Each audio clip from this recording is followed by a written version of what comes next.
that's what the Jamaica announcement is all about. So the U.S. they know that Haitians will dislike the mission. They know that Haitians, have been resisting foreign interference since they beat Napoleon, and Yes. and the U.S. wants foreign troops in Haiti, but does not want to pay the political cost of having white U.S. soldiers having to shoot into crowds of black Haitians.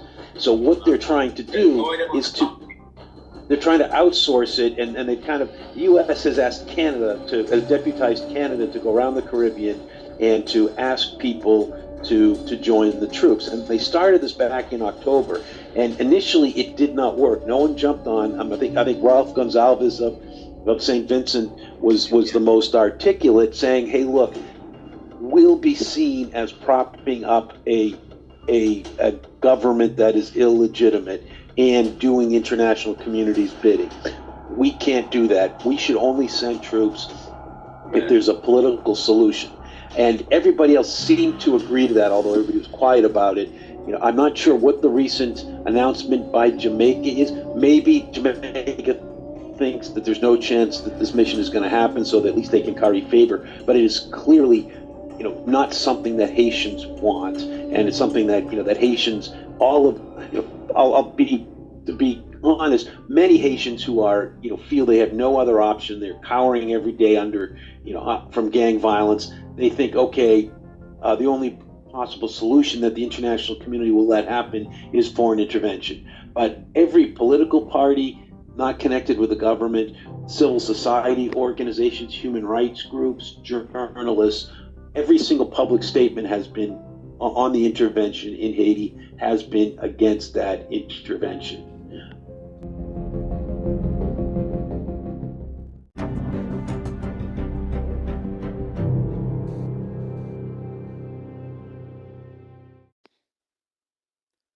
What opportunities are there for CARICOM to reinvent itself? Guyana's oil and the Haitian crisis. Again, what opportunities are there for CARICOM, the Caribbean community, to reinvent itself? Guyana's oil and the Haitian crisis? This week, CARICOM, the Caribbean community, is meeting for their biannual meeting Wednesday to Friday. Haiti and Guyana's oil will be on the table.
By the way, we have a poll that is available on our Spotify platform on the community page at the Neoliberal Around podcast, and it will be available on our Twitter page, the Neoliberal Co.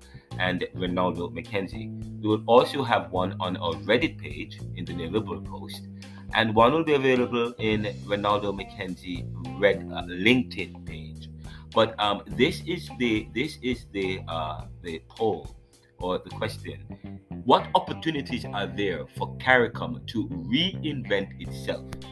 And there are multiple options. 1, Guyana's oil. 2, capital-intensive investments. 3, stronger union and a single market and economy.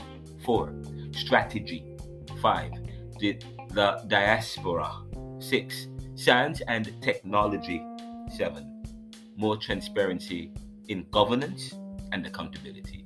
Again, we have a question that is available on our Twitter page at Ronaldo McKenzie and the Neoliberal Co.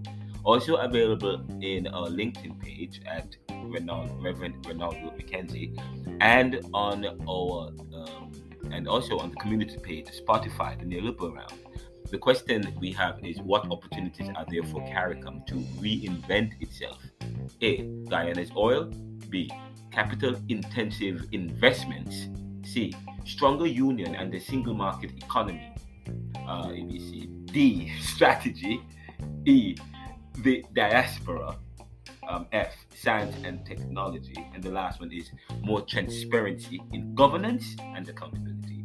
And you can participate by going on our social media platforms, or of course you can also visit the Spotify platform. But of course this particular podcast is available on various streams in audio. This is the Neoliberal Round Podcast. We are serving the world today to solve tomorrow's challenges by making popular what was the monopoly.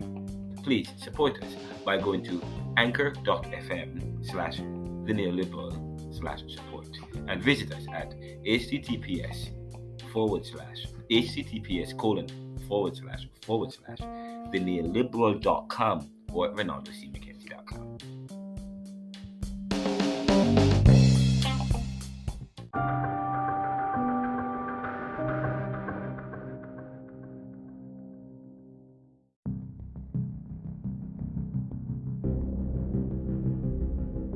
The discussions on the Neoliberal Round and in Caribbean thought at the Jamaica Theological Seminary are proving to be timely, as some CARICOM countries are open to intervening in Haiti by force, while Guyana's discovery of oil is being discussed as an opportunity for them to reinvent themselves. However, what's lacking is capital-intensive investments to boost capacity to operate around the final stages of production and unselfish unity. CARICOM must take the lead, not the US and Canada. Now, this requires meeting with, as it relates to Haiti, CARICOM must take the lead, not the US or Canada. Now, this requires meeting with Haitians on the ground to find a workable solution, not making decisions about Haiti that caters to one side without including all sides. Where's the diplomacy in that? Intervention by force will fail. Haitians are opposed to any intervention by force. However, they need intervention that includes them, one that is led by them. Anything else that disempowers them, that takes away their pride of independence, will be transient or short-lived. And the discovery of oil in Guyana and the investment and development in financial technology by young professionals may provide the answers the Caribbean needs to reinvent itself. Michael Manley and Edward Siaga may have found a socio-political remedy through capitalism and Marxism.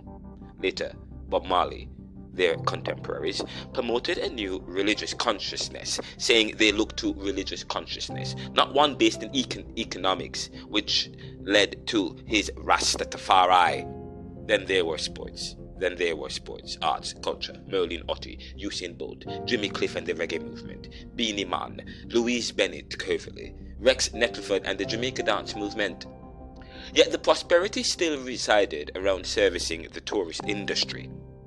However, through the years, the Caribbean has redefined itself, learning and reshaping while still building on its new self and prowess in the arts and culture, since culture defines a nation. So that today, young Jamaicans continue to display their indomitability and creativity, carving out a future for Jamaica. People like Kevin Donaldson, who had recently created Jamaica's own remittance company and unveiled a plan for the development of a huge corporate hub. However, work is becoming remote. So how is this revolutionary? That's what's coming up on the Neoliberal Round podcast today. But first, here's an excerpt of a recent interview that I did with Brian Concanon, Executive Director of the Institute for Democracy and the Institute for Justice and Democracy in Haiti.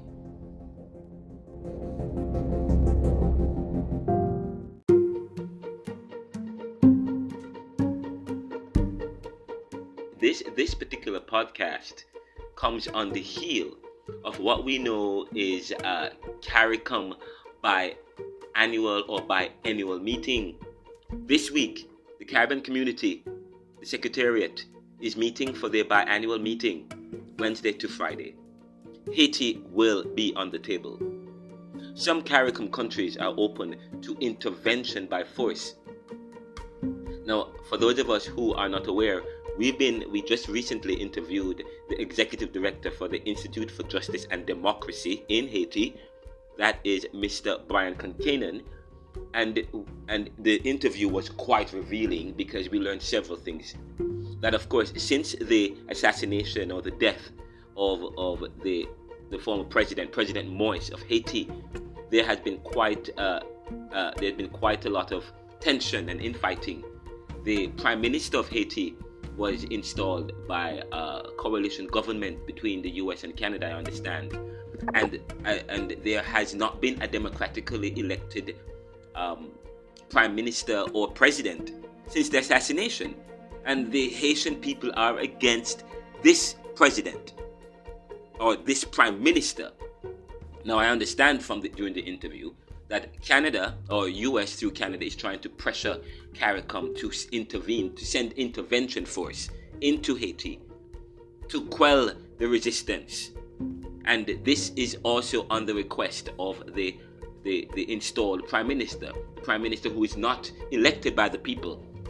There might be some people who are calling for him to go. And of course, the issue is, I understand during the interview that the Prime Minister of St. Vincent, Gonzalez, last year November, rejected the request to be a part of any intervention force. Jamaica is considering it, but today, and several other Caribbean countries, we learn, are seriously considering acquiescing to the US and Canada by sending an intervention force.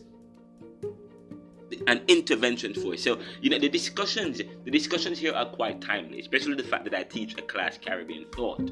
So the discussions are quite timely, and I hope that CARICOM takes the lead, not the US or Canada, because this requires meeting with the people on the ground to find a workable solution, not making decision about Haiti that caters to one side without including all sides. But where is the diplomacy? Intervention by force will fail. I'm telling you this. Intervention by force will fail. Haitians are opposed to any intervention by force. And of course, however, they need intervention. But one that includes them and one that is led by them. Again, intervention by force will fail. Haitians are opposed to any intervention by force. However, they need intervention. But one that includes them and one that is led by them. Anything else that disempowers them and their pride of independence will be transient. And by them, I don't mean this Prime Minister who many oppose. This Prime Minister is not elected. He was put there as if he's a governor, as if they are Cayman Islands, as if Haiti is a colony of the US, and they get and the group and the UK or Great Britain install a governor. It takes away from their independence, from their pride. And this Prime Minister is requesting intervention to quell the resistance against him. What they need to do is to arrange to plan a democratically held, to plan an election in CARICOM. But this particular story, this particular podcast today is not about Haiti and what's going on in Haiti. It's really about the Caribbean. And just so you know, you can go to our website, theneoliberal.com, and go to the Neoliberal Journals, and there is the top story you will see the Neoliberal Round breaking interview with Brian Concanen on Haitian justice. And in there we also provided a letter from the managing attorney, Mario Joseph, who said that we do not need any kind of intervention in Haiti.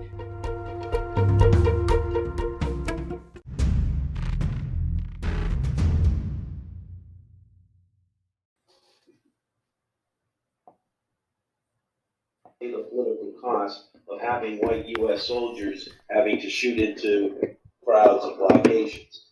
So what they're trying to do is to they're trying to outsource it, and they've kind of U.S. has asked Canada has deputized Canada to go around the Caribbean and to ask people to join the troops. And they started this back in October, and initially it did not work. No one jumped on. I think Ralph Gonzalez of St. Vincent, yes. was the most articulate, saying, "Hey, look, we'll be seen as propping up a government that is illegitimate and doing international community's bidding. We can't do that. We should only send troops Yes. if there's a political solution."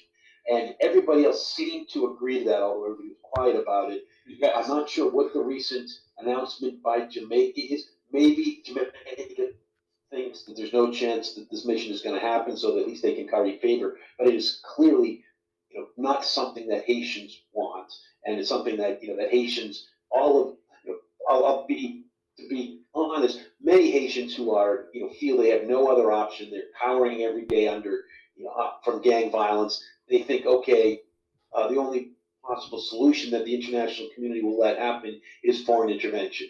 But every political party not connected with the government, civil society organizations, human rights groups, journalists, every single public statement has been on the intervention in Haiti, has been against that intervention. Yes. My colleague Mario Joseph actually wrote a very eloquent letter to CARICOM. Yes, and I would love to get a copy of that. If you could send that to me, that would be great, because I would love to see a copy of that letter. As soon as we're done, you'll have a copy. Yes, but you said, so you wrote a letter to CARICOM. Yes.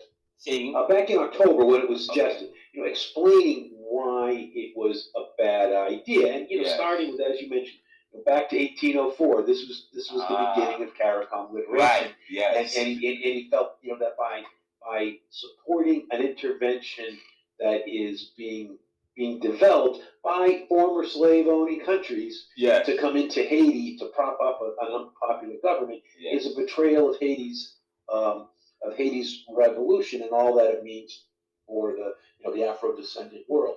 He also felt, this is actually really important, he felt it was a betrayal of the example that CARICOM set in 2004. So 2 centuries ahead of 1804, you get to 2004.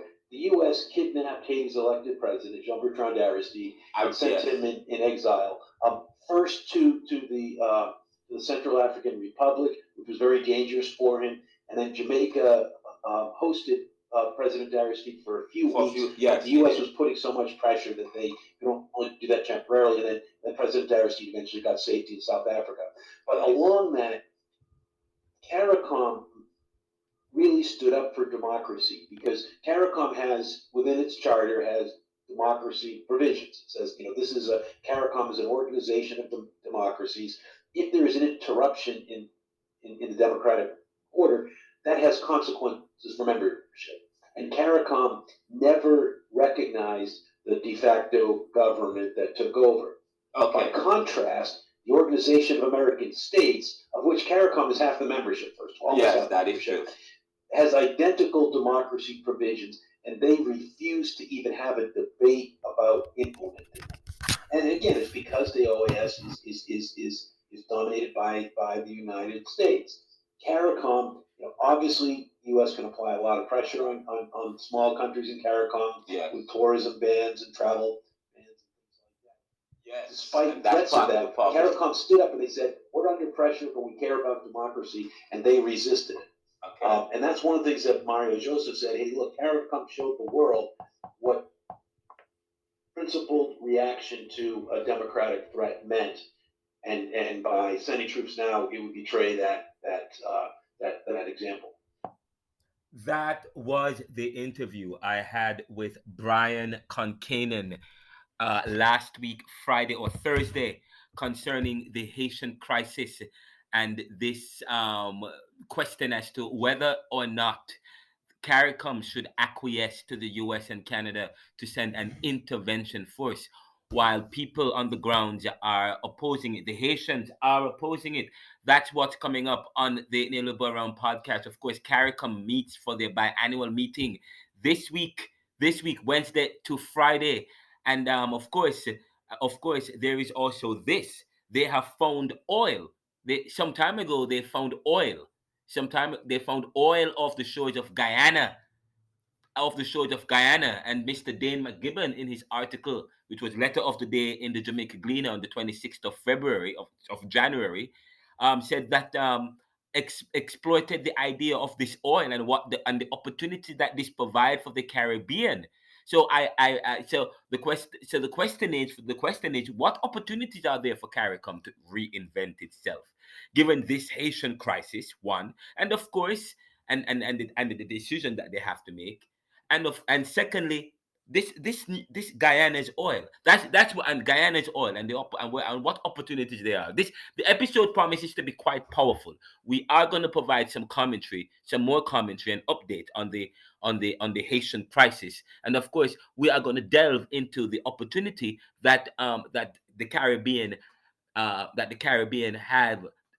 to reinvent itself, given this discovery of oil, and what Dane McGibbon is saying. Whether or not this provides any hope, of course, I challenge this as a post-colonial skeptic. The episode promises to be powerful. It promises to be erudite as usual. Stay tuned and stay on for the ride.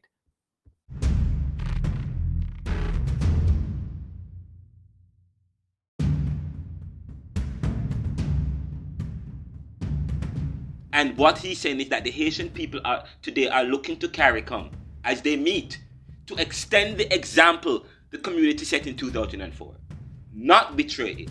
We do not want our CARICOM sisters and brothers to come with guns to help powerful countries impose a repressive regime on us. We want our sisters and brothers to come in solidarity with respect and democratic principles. We want CARICOM to once again insist that the international community stop supporting an unconstitutional imposed regime and allow Haitians to find the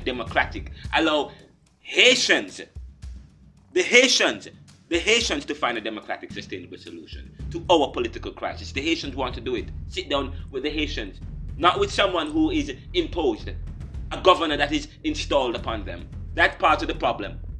How are you going to fix the problem by responding to someone who many Haitians don't recognize and who is not democratically elected? That makes no sense. And I made the point. I updated the article. I update, and this you can see the full interview in the Nail It Board by Ronaldo McKenzie. The full interview. This interview is available in video on YouTube, and I think it's also available on previous podcasts in audio. And I made the point some time ago that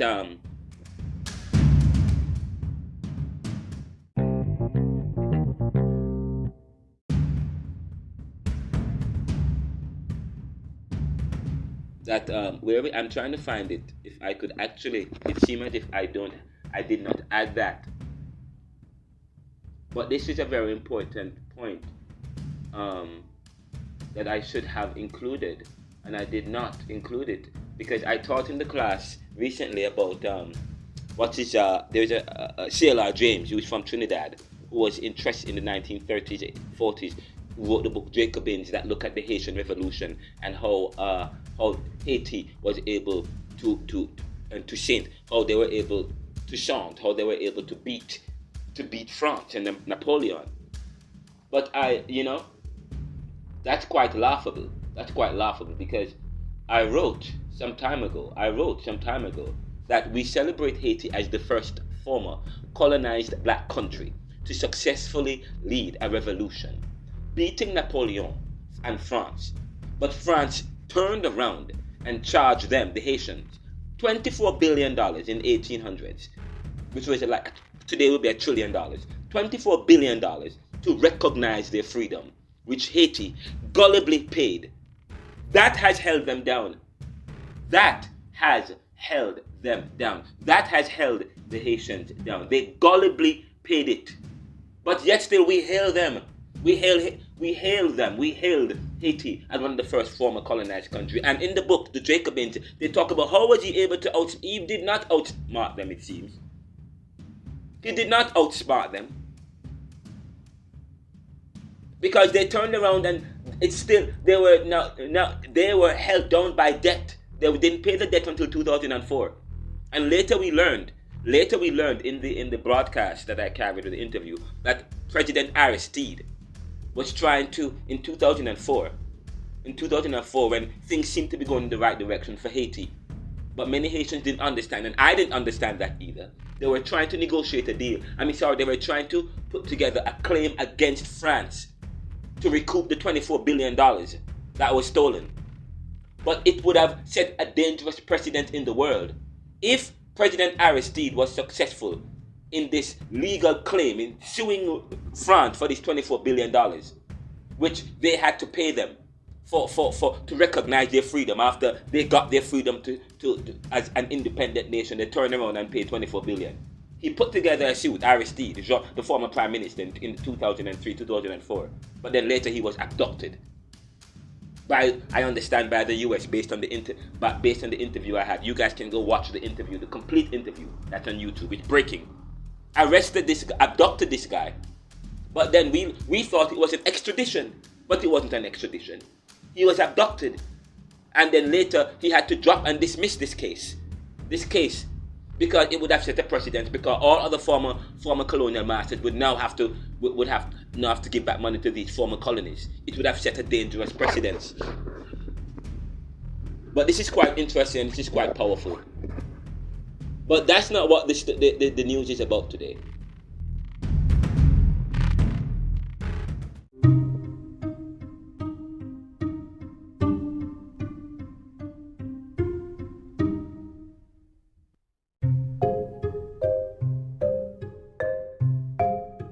As we think about what's happening in the Caribbean, as the Caribbean community meet Wednesday to Friday this week, we ask the question: what opportunities are there to reinvent the Caribbean? If people are using debt, which is a strategy to hold down countries, using debt as a strategy to keep down countries, what opportunities are there to reinvent the Caribbean? The discovery of oil in Guyana and the investment and development in financial technology by young professionals may provide the answers the Caribbean needs to reinvent itself. Michael Manley and Edward Siaga may have found a socio-political remedy through capitalism or Marxism. Later, Bob Marley, their contemporaries, promoted a new religious consciousness, saying they looked to a religious consciousness, not to one based in economics, which led to his Rastafari. Then there was sports, arts and culture with Merlin Ottey and Usain Bolt, Jimmy Cliff and the reggae movement, Beanie Man, Louise Bennett, Rex Nettleford, CLR James and the Jamaican dance movement, Rex Nettleford and the Jamaican dance movement. Yet the prosperity still resided around servicing the tourist industry. However, through the years, the Caribbean has redefined itself, learning and reshaping, while still building on its new self and prowess in the arts and culture, since culture defines a nation. So that today, young Jamaicans continue to display their indomitability and creativity, carving out a future for Jamaica. People like Kevin Donaldson, who had recently created Jamaica's own remittance company where internationals can send and receive money, and their takeover of quick cash or quick money, something of the sort. Today they unveiled a plan for the development of a huge corporate hub. However, we are moving towards tectonic technology, so that work is becoming remote. So how is this revolutionary, this new hub that they're building? Now, in 2021, I wrote an article published in the Jamaica Gleaner asking, is there any hope for Jamaica and the Caribbean? This was in light of the discontent and unrest over the years, rising poverty and corruption, mixed and missed opportunities. However, I recently stumbled on a story in the Gleaner, Jamaica Gleaner, that provided hope for another major development and opportunity for the Caribbean. This was in oil and natural resources. I was reading about some news of discovery in the Caribbean. It was a letter in the Gleaner submitted by Dane McGibbon dated January 26, 2023, entitled Investing in Guyana Could Be the Answer, and was the letter of the day. Now, in retrospect, when the Europeans came, they were looking for gold. There was none. However, they used the islands to produce sugar, which provided the profit they needed until they found other resources and became less interested in the Caribbean. However, according to Dane McGibbon, today, The discovery of oil off the shores of Guyana may prove to be another opportunity for the Caribbean to reinvent itself. However, I must warn that we do not get too optimistic and make the same mistakes that the Congolese states are having with their uranium, which has not provided any improvement for Congos. Only civil wars over control of uranium lands and nepotism and influence from outsiders waiting for opportunities to penetrate and re-monopolize their lands. Nevertheless, according to Dane in the article, 8 years ago, and I read, and this is the article, 8 years ago, in May 2015, the shape of the Caribbean changed. The first substantial deposits of oil were discovered off the shores of Guyana, a country that until then had struggled despite its richness in natural resources such as bauxite and gold. But blessed with a new type of gold, the modest South American country has since managed to grow leaps and bounds. Now, as Minister Auburn Hill leads his second mission to Guyana, a new idea has formed. The staggering pace of Guyana's recent growth cannot be overstated until the emergence of oil and gas. Guyana was the second poorest economy in GDP in the Western Hemisphere, trailing only Haiti. However, by the end of 2021, Guyana, the country had a GDP per capita that was twice Jamaica's and almost on par with that of Mexico. Foreign investors, understandably, came flocking from far and wide, and what they discovered when they arrived was GASCI, the Guyana Association of Securities Company and Intermediaries, GASCI. Stock exchange was formed in 2003 and only has 19 listings and 4 licensed brokers. However, it has still seen unprecedented growth similar to that of Guyana's GDP, with its total market cap increasing by 425% in the past 5 years and by 58% during 2022 alone. According to the Guyana Americas Merchant Bank, Jamaican investors are both welcomed and accommodated, with the steps necessary to open an investment account from Jamaica being nearly identical to the experience locally despite the distance. This now presents Jamaican investors with an obvious opportunity. Get in early and ride the wave. Invest in an economy with almost guaranteed growth. As the proceeds of Guyana's oil and gas industry create a newly enriched population with suddenly significant amounts of disposable income, it can be expected that retail investment in GASCI will spring to life, and Jamaican investors who were already in the market will benefit the most. But there will also be the possibility for Guyana to invest in Jamaica by helping to develop GASCI, cross-listing Jamaican companies, and even establishing a branch of the JSE, Jamaica Stock Exchange, in Guyana. There is the opportunity for a strategic partnership that transcends commercial exchange and creates not just wealth, but inter-ownership between the countries.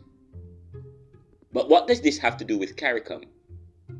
To many Jamaicans, the Caribbean Community Secretariat, or the CARICOM, still represents unity in name alone. And I've argued that. We are talking about the problem of unity within the Caribbean. We have made progress in trade and right of movement through the CSME, CARICOM Single Market and Economy. But true integration has always required something further. It requires ownership. Ownership gives us a tangible interest in the success of a company and by extension a country's wider economy. Jamaica and Trinidad have come far, and the Eastern Caribbean has done well. But Guyana presents a unique mixture of opportunities that can kickstart this process while benefiting everyone involved. The synergy of exchanging funding across our borders will supercharge our economies, providing Guyanese companies with the capital they will need to scale and Jamaican investors with lucrative investments, and vice versa. But its true power may actually lie in strengthening the CARICOM community. In an industry that is so driven by self-interest, we suddenly have the opportunity to serve both ourselves and each other. Investing in Guyana individually and as a country could be the answer. That's Dane McGibbon in Jamaica Gleaner, dated January 26, 2023, letter of the day. Investing in Guyana could be the answer. I responded. However, I beg to differ with Mr. McGibbon. Because what's lacking is capital-intensive investment to boost their capacity, the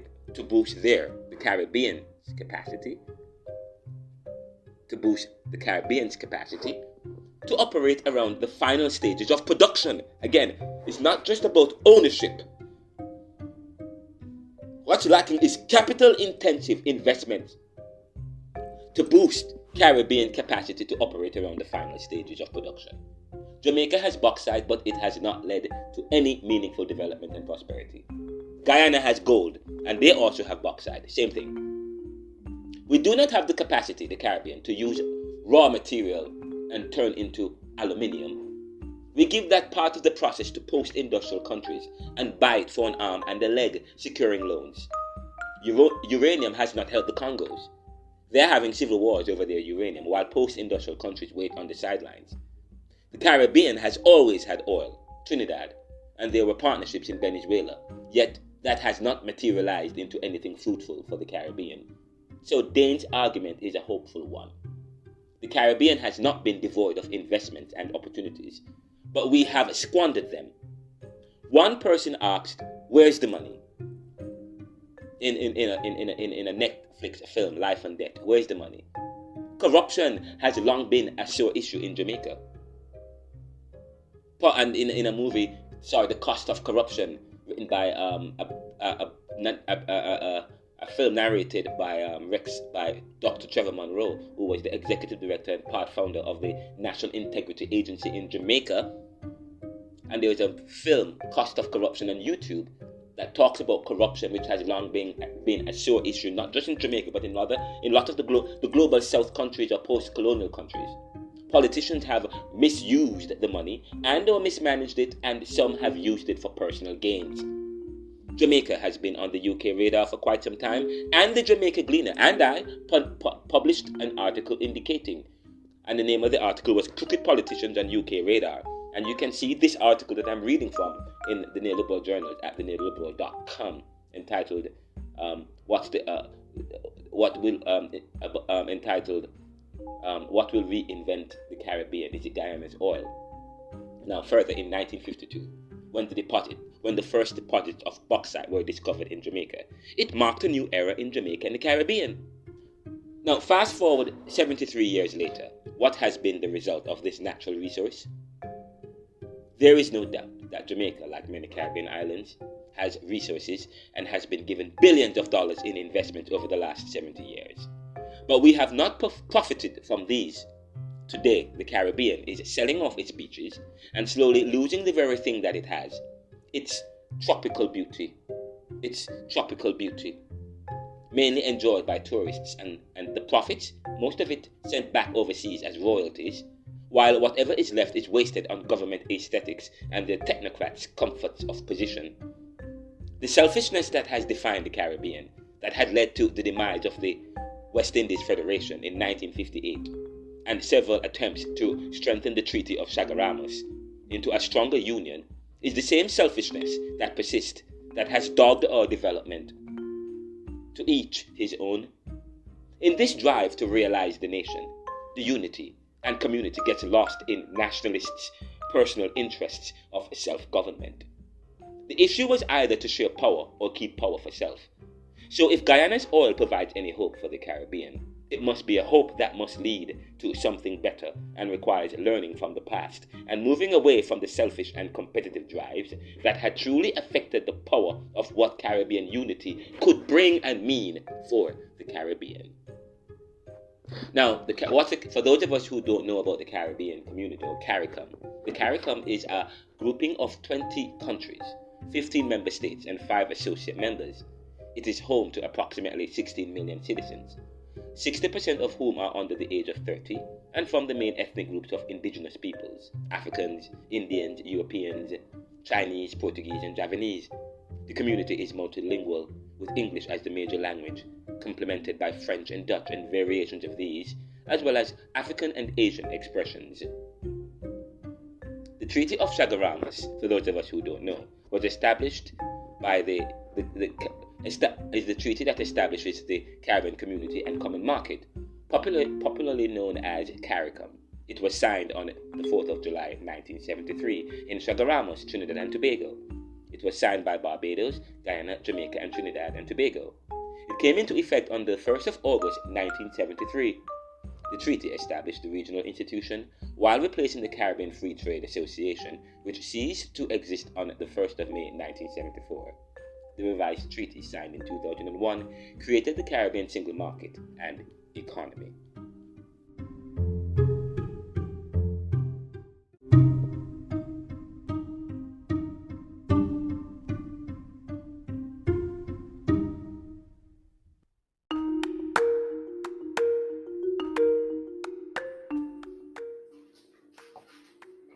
Now, in 2003, I must add, this is very important. This is a very important issue. The conclusion from the interview was this: we celebrate Haiti as the first former colonized black country to successfully lead a revolution, beating Napoleon and France.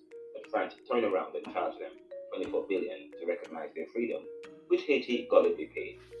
That has held them down. We may need to revisit C.L.R. James's work, The Jacobins, which hailed the Haitians as genius, beating the French. But did they really beat the French when they were beholden to them until 2004, when Haiti paid off the debt? In 2003, President Jean-Bertrand Aristide put together a legal claim against the French to recoup the debt that they, France, had forced on Haiti in order to recognize their independence. Now, this was illegal. Aristide decided to sue France for $24 billion, but this would have opened the door for broader reparations. It would open the door for a huge call for reparations by all former colonies. So Aristide was abducted so as to get the restitution go away.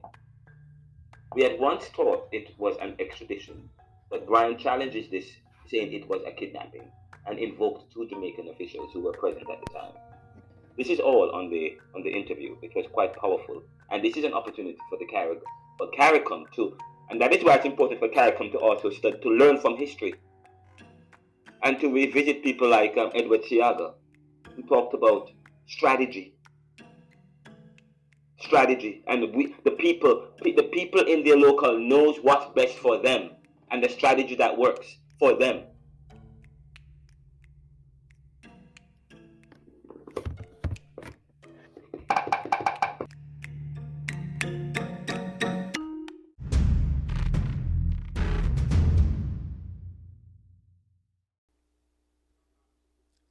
This is the Neoliberal Around podcast, brought to you by the Neoliberal Corporation, serving the world today to solve tomorrow's challenges by making popular what was the monopoly.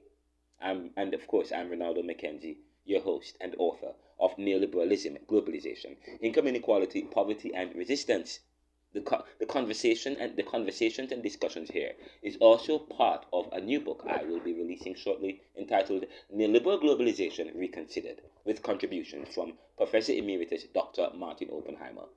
Now, I also teach a class, Caribbean Thought, and some of these discussions are available in lecture form via video on YouTube at The Neoliberal Around by Ronaldo McKenzie. Of course, I will provide I'm uploading a 4-hour lecture that speaks to some of these very same issues. It's available on YouTube, but not available on podcasts as yet. Please support us by going to anchor.fm/theneoliberal/support. Email me at ronaldocmckenzie@gmail.com or ronaldo.mckenzie@jts.edu.jm. My name is spelled without the O, RENALDO. It's a pleasure. Please send me a feedback. Let us know your ideas surrounding this particular topic. What good.